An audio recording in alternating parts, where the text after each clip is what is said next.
Alright guys, welcome back to Ken's Ghetto Kitchen. Today I'm going to be showing you how to make ghetto mashed potato casserole. Of course we're using the instant potatoes because when you're making a ghetto recipe you want to go with the most ghetto things in the world. So we're going to use instant mashed potatoes. Some of the ingredients that you're going to need: green beans, almonds, cheddar cheese, some spices, some butter, water obviously, and you do need milk too, or cream, heavy cream, light cream, doesn't matter what kind of cream you use. We're going to be going with whole milk, but you just want to follow the instructions on your mashed potato box for like your serving size, and just do that on the stove top. Once that's done, don't add your potatoes into that yet, but once that's done cooking, everything goes in here. So we're gonna cook these until they're tender, and then we're going to follow the instructions on this until it's time to mix the potatoes in. So you guys will see. We'll cut right back. Oh, that's my jam. Alright, so once your vegetables are done cooking, which is your green beans, because we cooked them, and once your potato stuff is done cooking, you want to mix them all together in the casserole dish. So that's what we're gonna do right now. I don't know how to pour this without making a mess. This is what happens in the ghetto. So we're gonna need something. We need something to get that out. So I'm gonna go real ghetto. Here we go. Here we go. This is gonna be good. Yeah, butter and stuff. You know what? Yeah, let me just try it. Oh, there we go. All right, that didn't go too bad. All right, next step is to get your green beans in there.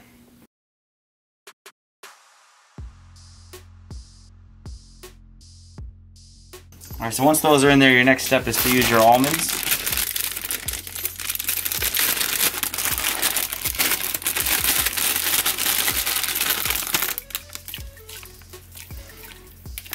About a fistful. That'll do it. And now the next step, this is the part that can be a little tricky, because if you put too many, you're gonna have some really dry potatoes. So you gotta do just the right amount. You can do this with real potatoes too. Like this is not like, if you want to see the version with real potatoes, just leave a comment down below, and we'll do that, because that version is way better and it's actually way easier to make too. But this, we're just going with, like, you know, the cheapest ingredients.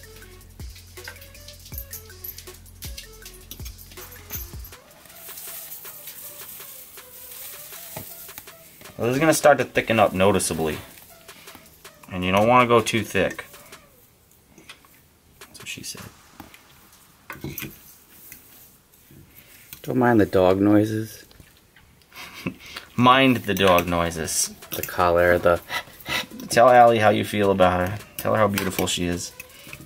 Tell her she can't have mashed potatoes. So you want to get a good mix here going. You don't want any of the butter to be isolated to one corner or one spot, so you want to get a good mix.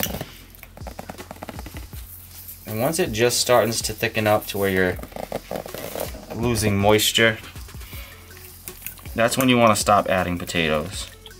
So I think we've reached that threshold now, because any of the residual water is going to get absorbed, and then it's also going to dry out. It's going to evaporate in the oven because this is getting baked. Alright, next step is to add your seasoning. We're going to add just a small amount of pepper. Small. Looks like a lot. We're going to add just a little bit of minced garlic.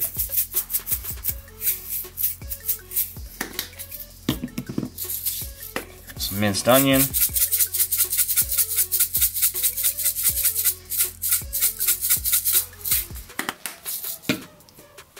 Some Italian seasoning, because Cap's here. Stir it all up. Alright, so now we're at a good thickness here. Everything's all mixed. It smells amazing. It smells like it's going to give everyone a heart attack. Make sure your oven's preheated to 400 degrees. And then this just sits in the oven with some cheese on top.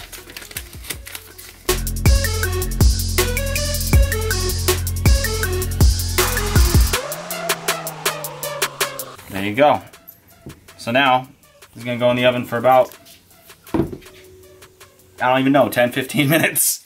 I have no idea. This is my first time making this, and I didn't look at any recipes for this. This was just like one of those things where I was like, I could make that, so I'm gonna make it.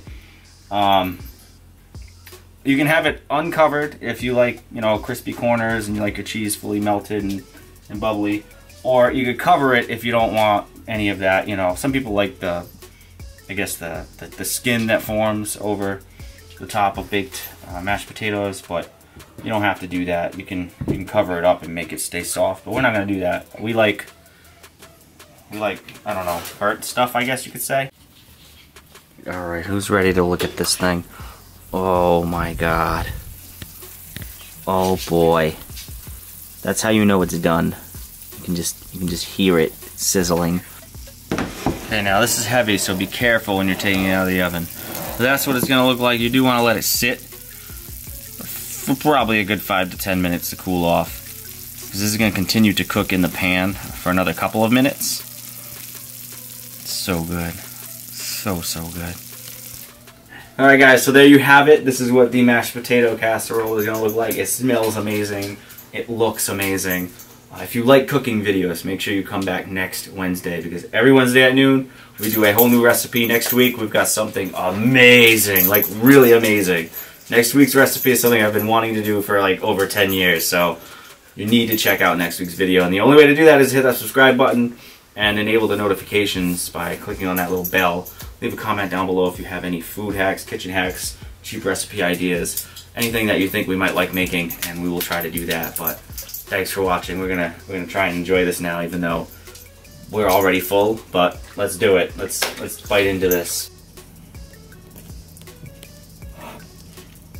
Oh, man, this looks so good. Holy crap. Looney, are you trying some? Oh, I'm gonna. Well, and wait. Looney is back, by the way. She only comes over for the food. I guess so. She's here for the cooking videos.